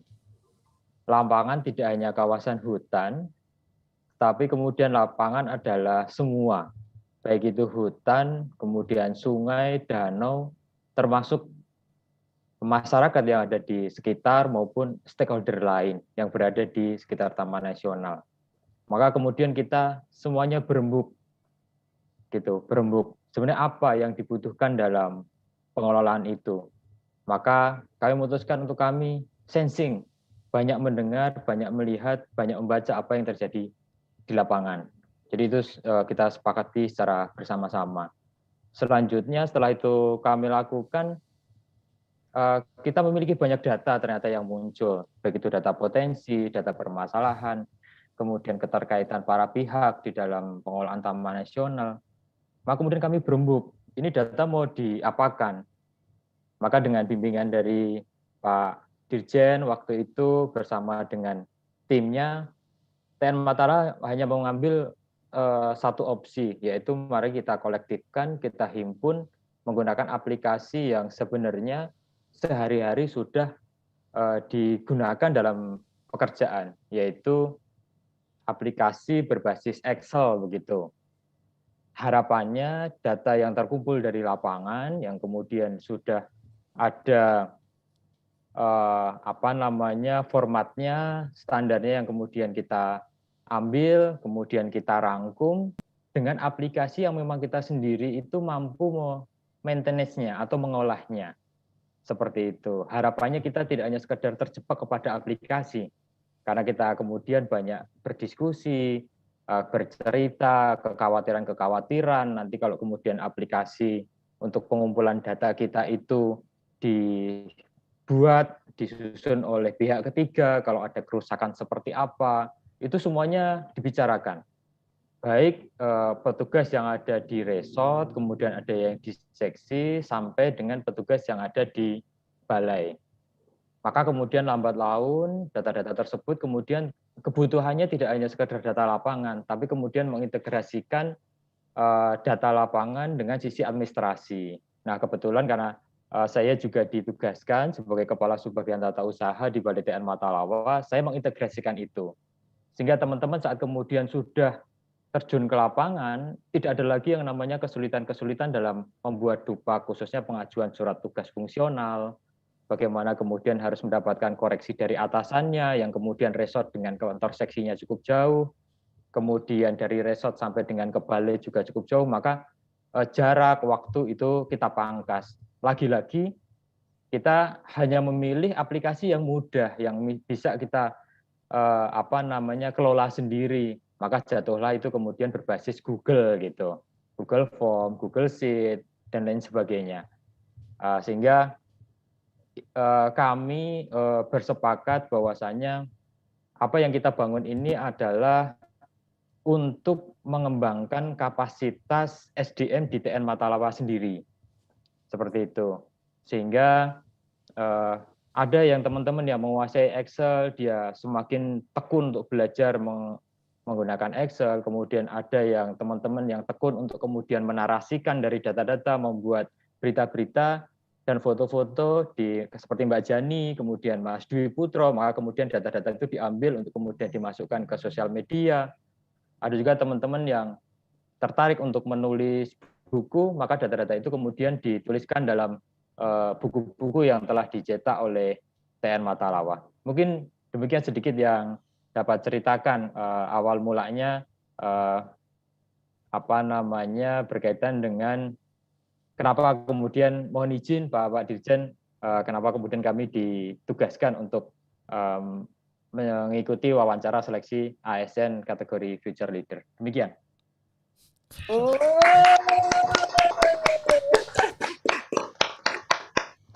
Keren. Mas Ya itu. Iya. Bu Erna ya, sebenarnya kalau ngelihat jejak leaders ya, itu sebenarnya tidak harus ngobrol dengan leadersnya. Ya kadang kita harus ngamatin apa yang di lapangan, kejadiannya kayak apa, kita bisa tahu apa yang dikerjakan Pak Wiratno di tempat itu gitu. Jadi sebenarnya dulu kalau cara ngelihat jejaknya Bu Erna juga gitu nanti Bu Erna ya, dengan festival gendernya itu ya nanti kalau ketahuan seluruh ASN di KLHK itu responsif gender, udah itu aja. Pak Wir, ini udah mau ke bagian-bagian akhir tentang melihat ke masa depan tadi. Ya lagi-lagi tadi saya tertarik dengan teori U. Itu kan ada satu masa setelah sensing. Tadi Pak Wir nyebutnya kristalisasi. Crystallizing itu udah mulai naik dari menyadari itu tuh siapa panggilan saya. seperti apa sih Pak? Sebenarnya yang dilihat dari masa depan tuh yang ini nih jawabannya itu gimana tuh? Iya. Kenapa bekerja ikhlas? Karena Tuhan akan menunjukkan jawabannya terhadap problem yang dikasih sama Tuhan. Kalau nggak ikhlas, nggak bisa. Ikhlas antara lain kita bekerja di lapangan sehingga kita melihat langsung. Tadi core problem bukan simptom. Kalau yang menebang kayu itu setelah kita cek di dapurnya istrinya menanak dengan batu, itu kita rangkul cepat. Jangan bicara Undang-Undang 590 atau Pancasila, dirangkul, direngkuh, diajak. Orang-orang seperti ini masuk dalam skema pertama kemitraan konservasi, agar mereka bisa mandiri dan bisa, nggak usah ngomong biodiversity, nggak usah ngomong wildlife, ya. Tapi kita rangkul dulu, kan banyak problem itu kita selesaikan dari itu, dan itu tidak boleh orang-orang miskin itu dipenjarakan, dikriminalkan istilahnya. Yang kita kriminalkan adalah yang kita penjarakan tokoh-tokoh, orang-orang kaya yang serakah, itu yang menyuruh orang miskin menebang kayu atau melakukan perambahan. Ya, itu adalah pemerintah yang wise. Polisi hutan sekarang mungkin banyak kebingungan, ini pekerjaan saya apa nggak bisa nangkep. Pekerjaanmu berdakwah. Pekerjaanmu menyambangi orang-orang, masyarakat desa-desa di pinggir hutan itu, taman nasional itu, ajalah mereka bicara. Ternyata pekerjaan utama Polhut itu adalah seperti nabi, seperti kiai, seperti ustadz. Bahkan berceramah dan memberi solusi. Dan itu merubah total dari seperti gempa di KSDAE, ternyata dirjennya mempunyai sikap yang berbeda. Dan itu yang saya tekankan, makanya sebelum P6 tentang kemitraan, saya membuat 10 cara buku tipis yang bercerita. Di staf saya itu kan susah suruh baca, Mas. Tapi dikasih contoh-contoh, makanya saya sering datang ke lapangan dan diskusi dengan mereka. Saya kira personal calling itu indikasinya itu akan ditunjukkan ketika ada respon, ketika di lapangan ada yang bagus, ada yang kemudian membantu kita, ada memberitahu. Ini proses ini. Yang tadi itu proses yang sebelum ini itu adalah proses di memberi secara adat ya di sana. Dan ini ibadat ekologis di sana. Ini beberapa janda yang suaminya tertembak dan negara tidak ngurus saat itu. Jadi kita berhutang kepada mereka dan kita harus meminta maaf. Dan meminta maaf kepada masyarakat itu bukan hal yang tabu, bukan hal yang hina. Itu adalah diajarkan oleh Nabi. Kamu lebih baik meminta maaf lebih dahulu daripada dimaafkan. Bukannya kepada saudaramu, tapi kepada semua orang yang terdampak akibat dari kebijakan dan polisimu, polisi pemerintah. Yang bawah lagi, ini seperti ini petani bawah lagi tadi. Sebelumnya. Yang di bawah itu sebelumnya ya. Ini juga yang bawah yang petani tadi. Yang ini. Saya ajak mereka sujud, ini besitang ini. Saya bilang kita semua harus bersujud pada Tuhan di lapangan. Karena kita semua berkontribusi dalam merusak ini menjadi bukan hutan, dan ini tempat pemitraan konservasi sekarang Mas Dhani. Ya.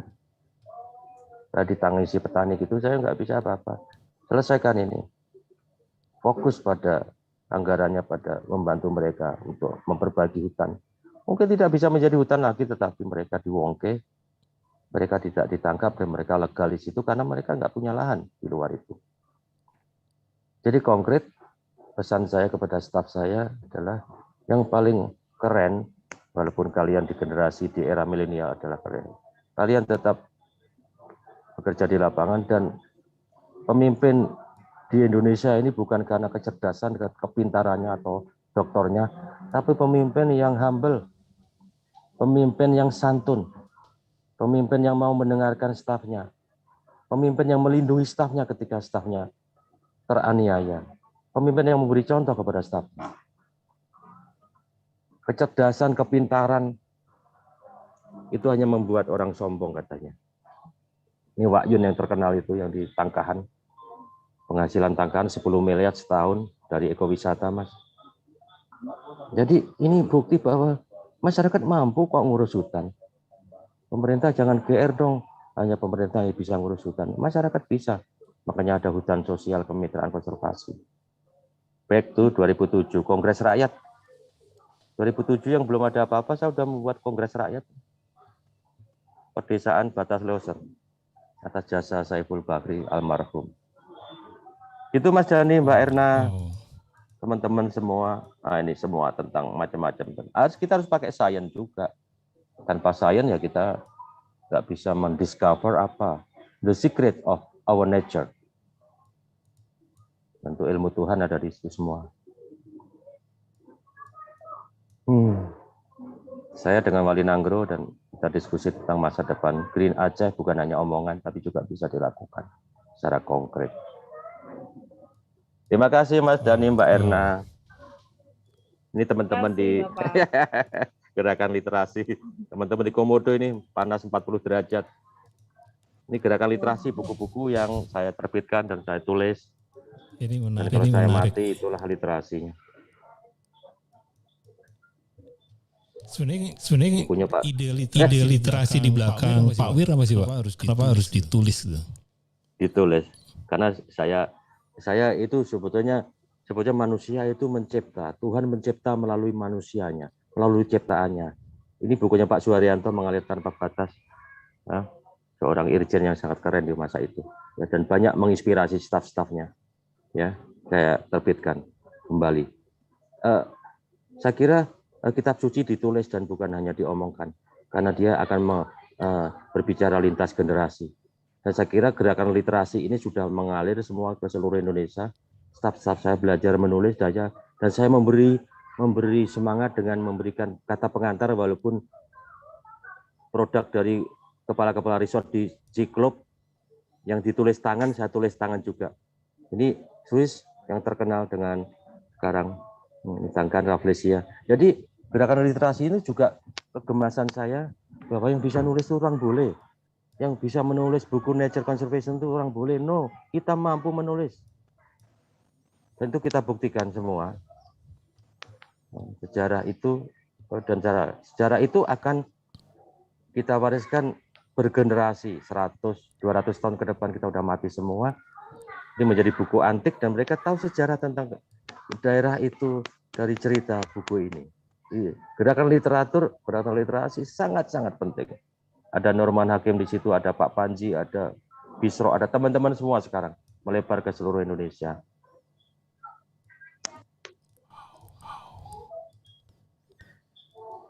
Wow. Ini kayak ladang emas hari ini. Iya, betul Pak Doni. Pak Doni, ada yang Pertanyaan? Ada pertanyaan? Pertanyaan atau kita mau memberikan langsung Pak ini Pak? Boleh langsung. Silakan Bapak dan Ibu jika ingin bertanya atau merespon tadi apa yang sudah disampaikan oleh Pak Wiratno, menyalakan audio dan nanti akan kami spotlight. Sebelumnya mungkin ini ada pertanyaan Pak Wiratno.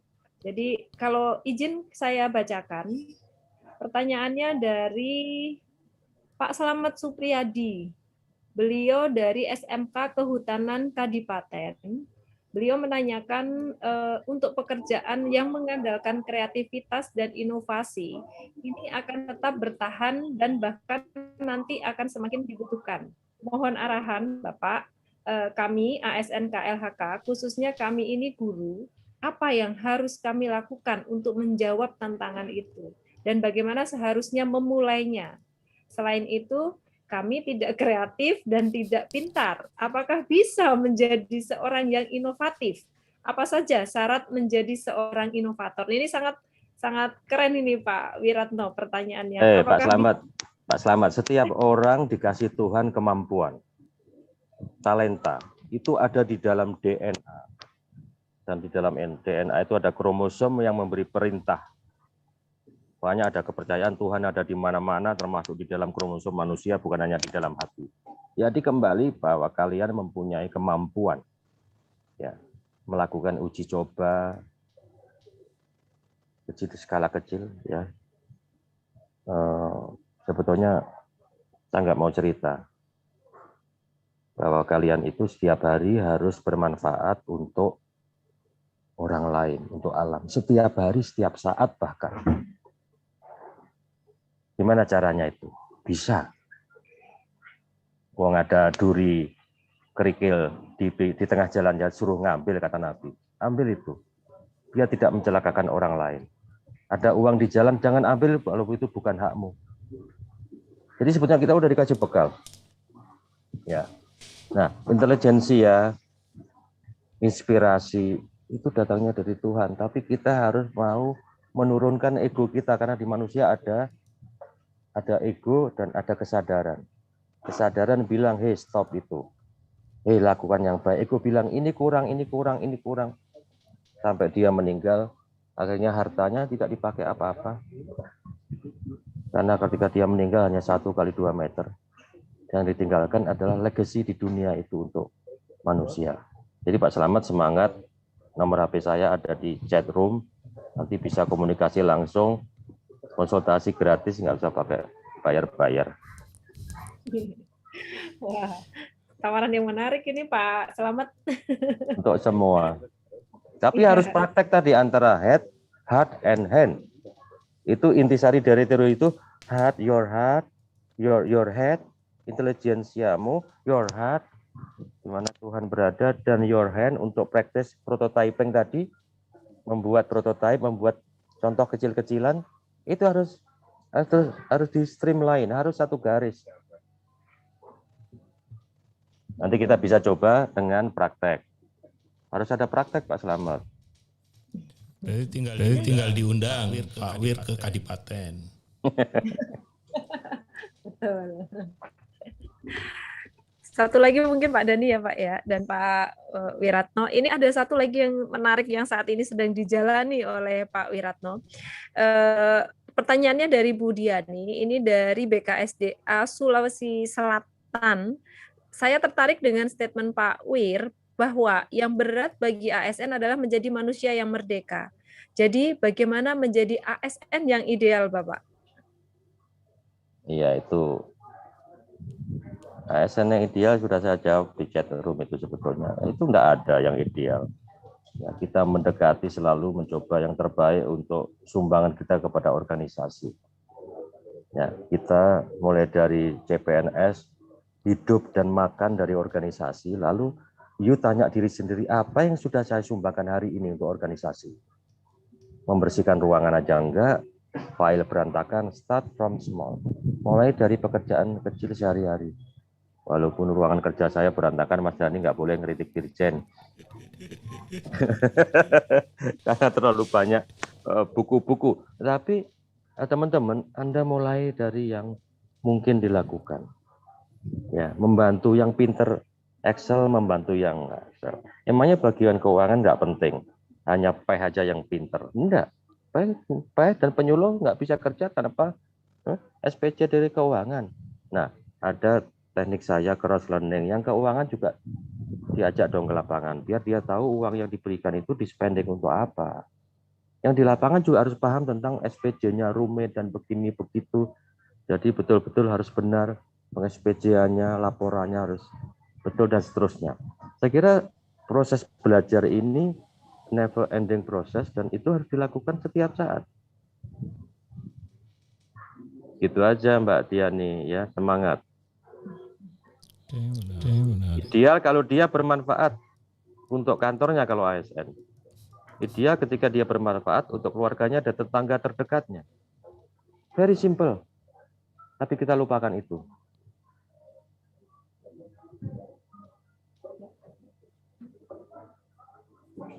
Ada lagi Bu Erna dari Kalau dari chat sepertinya sudah, Pak. ada yang raise hand boleh ya. Kalau ingin langsung ngobrol dengan Pak Wir sebelum waktu makin sedikit nih. Ada yang raise hand? Pak Arfan ada nggak? Jangan takut sama Pak Wir. Oh malah cuma terima kasih Pak Wir. Cepat banget terima kasih. Tadi ada yang tanya, untuk kesetaraan gender bisa nggak suami ikut istri? Boleh. Saya perjuangkan. Suami ikut istri karena berjauhan. Bisa nggak suami ikut istri? Kan selama ini istri ikut suami toh, Mbak Erna? Ya. Yang terjadi. Jadi keseimbangan antara kepentingan organisasi dengan kepentingan keluarga itu jangan jomplang, dan saya harus tahu. Saya orangnya harus tahu menyelesaikan berbagai persoalan rumah tangga staf saya. Saya paling harus bertanggung jawab. It is not simple. Karena di dalam konsep extended family, Pak Moko ya, Bu Ratna, ada nobody perfect, itu konsep. Nobody perfect. Ya. Yang kedua ada second chance. Jadi kalau ada staf yang mendapatkan masalah atau membuat masalah, kita harus tolong dia. Kita analisis masalahnya apa dan bagaimana dia mau ada kesempatan kedua untuk memperbaiki dirinya. Yang ketiga, no one left behind, konsep bahwa staf saya tidak boleh ada satupun yang tertinggal atau sengaja ditinggalkan, baik oleh pimpinannya di daerah maupun oleh dirjennya, oleh sekditnya, oleh direkturnya. Ini konsep extended family yang saya lontarkan ini, konsekuensinya kalau ada staf yang memerlukan dukungan kita konkret, dirjen harus mampu menolong dia. Kalau enggak usah dia jadi dirjen. Kalau ada staf yang tahu sendiri, kalau TN Laut kan susah sekali, itu juga bahayanya besar. Di lautan dia patroli dan seterusnya.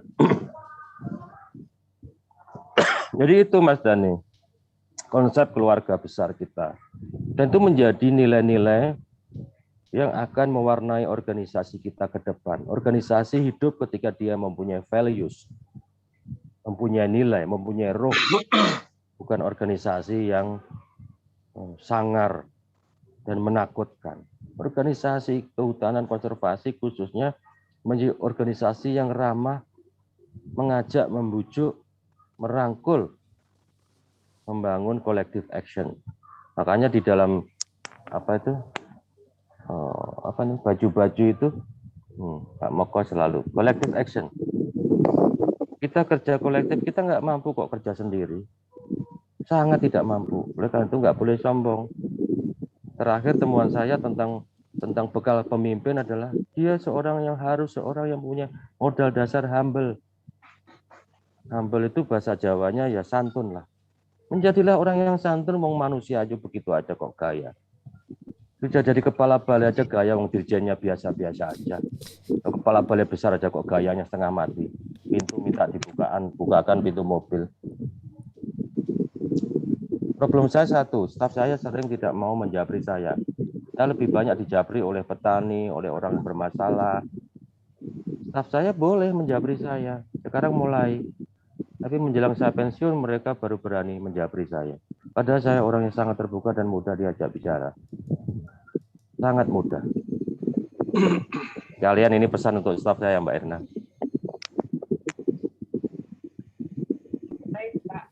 Ini ada pertanyaan dari Santalum Album dari Pak Slamet juga tadi. Tentang ini bahwa diprediksi ya.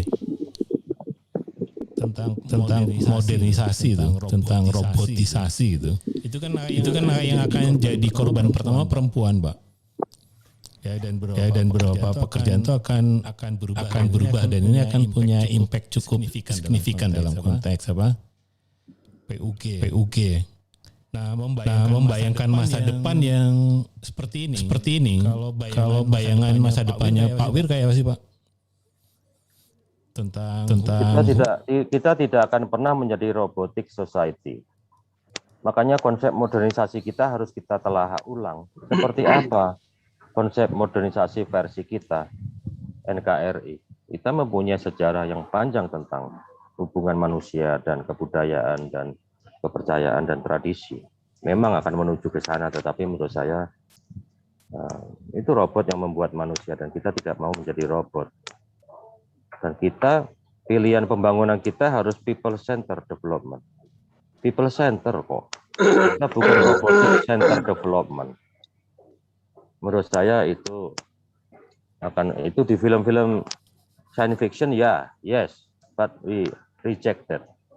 Menurut saya kita harus menolak konsep itu dan perempuan tidak boleh takut tentang itu. Perempuan mempunyai hak juga untuk menentukan nasibnya sendiri. Walaupun di level society ada juga tantangan dan seterusnya. Tapi siapapun dia harus meaningful untuk masyarakatnya. Itu yang paling keren. Baik yang sudah pensiun dari ASN maupun yang menjelang pensiun seperti saya ini. Bentar lagi kan saya pensiun, Mas. Pak Wir percaya ada pensiun ya, Mas? Ya, sebagai ASN ya, tapi sebagai orang yang bisa memberi manfaat kepada lingkungannya, saya akan terus memberikan inspirasi dan moga-moga bermanfaat itu. Menarik. Gimana Bu Erna? Kita kalau udah makan rawon ini dagingnya udah habis nih. Harus segera ditutup. Saya juga izin harus segera menuju ke tempatnya Bapak Presiden nih. Oke, terima kasih Pak Wir. Jadi hari ini kita dapat banyak inspirasi dan memang sesuatu yang tadi saya sebutkan didambakan. Karena saya juga percaya bahwa menjadi champion itu menjadi expert yang di bidang yang kita suka dan juga menjadi leaders itu mau tidak mau sebenarnya mulai tadi mengaktifkan bukan hanya sekedar otak gitu Pak Wir ya. Cara membacanya juga bukan membaca tekstual gitu. Banyak hal yang harus dibaca. Banyak hal yang nggak kelihatan yang kita harus baca. Itu yang membedakan kita dengan banyak orang. Kalau sama-sama pernah nonton kalau kita motret terus hasilnya sama kan nggak asik ya. Kita harus bisa melihat semacam sudut yang lain yang memungkinkan tuh menjadi solusi baru yang ke depan.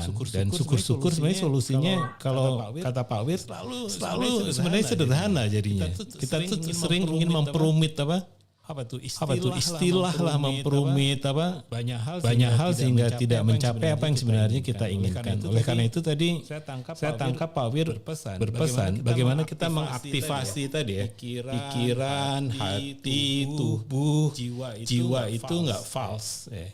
Oleh karena itu di masa seperti itu paling tidak sudah disering sebut DNA. Kita tuh dilahirkan bukan untuk menambah jumlah penduduk Indonesia gitu. Ya hanya nambah angka gitu. Saya nggak percaya itu. Jadi Pak Wir menegaskan itu selalu setiap manusia punya misi. Nah, misi itu yang tadi ya personal calling kata Pak Wir. Temukan talenta juga. Ya. Niat talentanya itu pemberian Tuhan, setiap manusia berbeda. Tuh lihat. Ya jadi selalu ada talenta di kita. Tinggal sebenarnya semacam mutiara ya, memang harus digali Pak Wir ya. Kadang kita menolak gitu bahwa itu tuh bukan talenta, itu kan biasa saja gitu. Itu orang sering begitu Pak Wir. Nah sekarang sebelum closing saya ingin final statement dari Pak Wir untuk teman-teman di TITS apa Pak Wir? Ya, saya kira penting untuk menemukan your personal calling, panggilan hidupmu apa. Dan itu yang paling penting, dan itu harus dicari. Itu bukan given. When you find your personal calling, you have to find it. You have to discover. Melalui apa? Melalui kerja-kerja nyata. Kemudian Tuhan ngasih tahu, oh ini jalur hidup saya di sini. Hidup saya bermanfaat. Hidupnya berguna ketika dia bermanfaat kok. Bukan hanya untuk dirinya sendiri, tapi untuk siapapun yang dia temui di sepanjang jalan hidupnya. Dan saya kira itu Pak Wir ini ada ternyata di YouTube banyak pertanyaan, masih bisa nggak Pak Wir? Boleh, silakan, monggo. Ini dari Bu Indriani. Saya Indriani, mahasiswa dari IPB, mau bertanya kepada Pak Inung. Pesan untuk pemuda sebagai estafet aktor penjaga lingkungan dan berikan contoh hal kecil yang bisa dilakukan dan punya impact Pak. Saya jadi ingat sama slide-nya Pak Wir nih yang ngutip Greta Thunberg nih. Greta, iya. Orang muda harus mengambil tongkat estafet dari generasi tua yang nggak rela melepas tongkat estafetnya itu. Tongkat estafet tanda petik ya. Kesempatan, pengalaman untuk mengambil alih itu. Oleh karena itu, saya ingin mempercepat menyerahkan pengalaman itu melalui literasi, melalui membaca buku. Tapi membaca buku tidak cukup. Harus kerja-kerja di lapangan. Boleh kerja di magang di Taman Nasional dimanapun, IPB dekat dengan Gunung Gede, Halimunusala, Cagar Alam mana boleh. Yang keren adalah ketika Anda kemudian ini yang menarik ya Pak. Ada staf saya di Kalteng yang dia selalu dipanggil kayak hutan itu memanggil dia. Ketika dia dulu di resort, dia udah mengenal satu jenis anggrek, kemudian dia dipindah ke kantor, ke KSDA Kalteng, dia seperti dipanggil-panggil, yang memanggil itu anggrek itu. Tanda petik. Anggrek itu kan ciptaan Tuhan, semuanya diciptakan Tuhan bermanfaat dan punya kesadaran. Akhirnya anggrek itu dia rawat, ya, dan dia jatuh cinta pada komunitas anggrek itu sampai sekarang.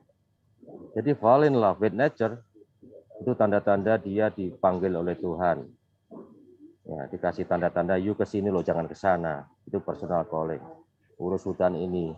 Ya, staf saya yang di Ciberut Utara, dia memakai mobilnya untuk mengantar anak sekolah 12 kilo, anak SD, SMP, bolak-balik. Saya bolehkan.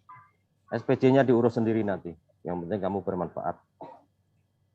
Yang Bukit 12 dia membuat sekolah rimba, melanjutkan sekolahnya Butet Manurung, ya, dan ngurusin vaksin, COVID dan segala macam, ngurus di sana. Jadi estafet itu bukan ditunggu. Estafet leadership itu harus diambil, direbut bahkan oleh orang-orang muda terhadap orang-orang tua yang nggak rela. Kalau saya kan suka rela nih, tak kasih nih. Tak kasih nih, silakan. Mau ambil nggak ini, kesempatan ini. Ya. Itu Mas, itu Mbak Indriani. Jadi harus melakukan itu. Ini dari Kalimantan Selatan nih, Pak. Dia aktivis Walhi kalau nggak salah. Mind blowing Pak. Tidak terbayang inovasi-inovasi yang tadi Bapak ceritakan ternyata mungkin terjadi di lingkup birokrasi. Jadi dia kaget banget. Bagaimana menjadi out of the box, tapi tetap keren dan malah bukan dicap sebagai pembangkang. Apa tipsnya Pak? Saya tidak pernah ngerasain dirjen lain. Saya tidak pernah menjelek-jelekan orang lain. Tidak ada waktu bagi saya. Waktu yang kita lakukan adalah waktu untuk selalu memberi contoh, bekerja habis-habisan, ya. Dan itu tadi, jangan sampai terjebak lambeturah.com. Oh, kerjaannya laki-laki kok ngerasain jabatan UGM IPB. Memangnya hanya UGM IPB yang layak jadi kepala balai. Ya siapapun yang kerja di lapangan.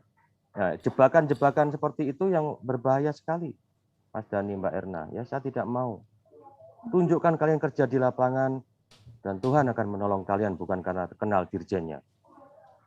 Itu baru keren. Saya terbuka, saya udah sharing nomor HP saya ke chat room. Saya nggak takut saya kehabisan ini. Jadi begitu Mas Dhani. Kini terakhir sebelum ke Pak Presiden nih. Bagaimana mengatasi gap kerja antara pimpinan dan versus bawahan? Kolega, rekan kerja tentang diskriminasi kerja karena kontra gender. Selain open mind dengan memperbaiki komunikasi. Jadi ini kelihatannya memang PUG ini kan gender tetap aja satu yang tabu ya Pak. Jadi ada beberapa kita bisa sepakati, tapi beberapa hal tabu gitu. Bagaimana sebenarnya ini kaitannya di dalam antara bawahan, atasan dalam konteks hal-hal yang bisa memungkinkan terjadi diskriminasi itu Pak. Ya itu pimpinannya juga harus mempunyai kemampuan untuk tidak melakukan diskriminasi. Sejak dari pikirannya. Kata Pramudia, seorang intelektual adalah seorang yang jujur sejak dari pikirannya. Pramudia tuh, Anantatur. Ya, aku tahu karena aku membaca buku. Jadi membaca buku penting. Ya, jadi diskriminasi. Kalau ada kejadian-kejadian yang ada mengakibatkan harassment dan segala macam, saya harus dilapori. Dan saya menerima laporan dari seluruh Indonesia terhadap hal itu. Ya. Pekerjaan, diskriminasi laporkan ke saya. Dan kesadaran gender ini kan karena Mbak Erna ini gerakannya yang sangat bagus. Dan kita dukung orang-orang muda yang melakukan perubahan. Karena ya, salut untuk Mbak Erna dan teman-teman di Rocan, ya. Dan itu sangat penting. Dan yang menilai nggak usah kita, yang menilai adalah publik. Public evaluation lebih keren daripada dievaluasi oleh pimpinannya atau tadi 180 derajat dievaluasi oleh bawahannya lebih keren. Jadi dia nggak bisa apa-apa. Mas Dhani, terima kasih Mbak Erna dan semua pendengar podcast, bukan podcast ini ya, podcast Deddy Kobusir. Ini podcastnya Pokja Gender Pak, gitu. Keren, gitu. Keren. Mereka udah ada channelnya di Spotify, jadi kado untuk Indonesia Pak, judulnya. Siap. Luar biasa Pak Sekjen dan tim Rocan. Saya kira saya terima kasih dapat kesempatan untuk sharing dengan teman-teman semua. Saya kira bagus juga di YouTube pertanyaannya dikompilasi, nanti saya jawab satu-satu. Boleh Pak. Ya. Karena ya. Terima kasih, izin saya jemput Pak Jokowi. Oke, terima kasih. Bapak. Assalamualaikum. Waalaikumsalam. Salam sehat. Izin live ya Mbak. Terima kasih Pak Wir. Pak Wir tuh. Pak Afik, thank you. Siap. Arfan dan ini siapa tadi? Sandra itu dua duo yang keren itu tadi. Keren. Makasih. Assalamualaikum. Dia udah bisa memerintah direktur Pak. Jadi udah di atas dirjen. Iya, luar biasa ya. Nanti dapat hadiah dari buku saya, diambil di lantai 8 ya. Dapat hadiah dari buku saya. Thank you. Terima kasih Pak Wir. Wow. Beruntung banget hari ini kita. Ya. Iya Pak. Bu Erna, tinggal bagian akhir ya. Jadi Bu Erna belajar apa dari Pak Wir? 30 detik, Pak. Pasar ide gender dong. Ya, perigen ini. Nanti ada lomba seperti ini ya. Setelah kita stop di YouTube untuk teman-teman Tits ada lomba lagi. Itu keren banget akan dipimpin oleh Arfan. Jadi challenge-nya perigen ya. Pasar ide gender untuk gender. Iya. Kalau Pak Bu Erna apa coba 30 detik? Ya. Kalau saya sih belajar Pak, bagaimana seorang birokrasi itu bisa mengembangkan ide atau inovasi-inovasi gitu ya. Terkadang kita berpikir itu sebagai birokrasi itu ada batasan-batasannya sehingga tidak bisa melakukan inovasi. Padahal inovasi itu kan hal-hal dari hal kecil, kemudian hal-hal besar dan tidak harus membutuhkan uang yang banyak gitu ya. Inovasi itu datang dari diri kita sendiri yang tadi dari hati, dari heart, hand dan head, heart dan hand gitu ya. Kalau saya bisa mengambil pelajaran dari Pak Wir itu tadi seperti itu Pak. Oke. 30 detik lebih. Itu susah. Nah, kalau saya sebenarnya belajar gini tadi ada pertanyaan kadipaten ya. Saya guru kok nggak bisa inovasi karena nggak kreatif. Ingat ya ada satu pendidik dunia ya, Ken Robinson almarhum itu menyatakan begini bahwa semua manusia pada saat kita TK itu kita jenius semua. Kita bodoh tuh karena masuk SD, masuk SMP. Tapi waktu kita sebelum TK itu kita jenius semua. Ya tadi karena kenapa? Karena seluruh otaknya itu aktif. Sedangkan waktu kita sekolah tuh mulai takut salah ya. Bikin puisi takut salah, bikin pantun takut nggak bagus gitu-gitu. Oleh karena itu di kelas Tits dan kelas Glitz kita meminta mengaktifkan otak kanannya kan, membuat surat cinta, pantun, poster, podcast, video, karena itu adalah untuk mengaktifasi otak kanan atau mengaktifasi lagi otak waktu kita jenius masa kecil. Nah kalau kita 5 bulan ini aktif, harapannya bulan November kita akan menjadi inovator semua. Itu kira-kira Bu Erna. Nah sebagai tugas ya, ini terakhir tugas untuk kelompok Glitz. Jadi untuk Glitz ya, ini tugas akhir. Ya, kita akan ada satu event besar pada bulan November. Nah, tugas akhir dari Tits itu adalah harus punya inovasi praktis. Ingat inovasi praktis. Jadi bukan inovasi yang abstrak, tetapi praktis. Bagaimana inovasi praktis PUG di lingkungannya masing-masing, di lingkungan kerja masing-masing. Ya. Jadi tolong pikirkan itu. Ya. Kita masih ada kelas kelima yaitu tentang design thinking. Jadi kita akan ada bahan alat bantunya lah untuk membuat inovasi ini. Bentuknya nanti bebas tergantung talenta kita masing-masing. Kalau talentanya kita adalah menulis, maka bisa menjadi sebuah artikel. Kalau talentanya fotografi bisa berupa foto. Ya, produknya itu foto. Kalau talentanya video bisa membuat video. Kalau talentanya misalnya membuat satu event, buatlah satu event. Tapi pada intinya adalah satu inovasi praktis yang di POG yang bisa dilakukan segera di tempat kerja kita masing-masing. Nah, deadline-nya itu pada tanggal 25 Oktober 2021. Jadi seminggu sebelum pesta. Ya, pesta itu adalah pekan ekogender untuk kelestarian hutan dan alam. Jadi itu yang akan kita lakukan. Jadi ini PR untuk teman-teman, nanti tugasnya pasti ada di WA. Dan terakhir itu saja dari saya Bu Erna ya. Jadi kita sudah selesai tugasnya, akan dikembalikan ke Arfan dan Sandra. Tapi saya tutup dulu yang di YouTube. Terima kasih untuk yang YouTube, ada sekitar 70 tadi di YouTube. Ya, harapannya melengkapi apa yang ada di kelas Zoom. Jadi terima kasih untuk semuanya. Sampai jumpa pada kelas Tits yang ke 5.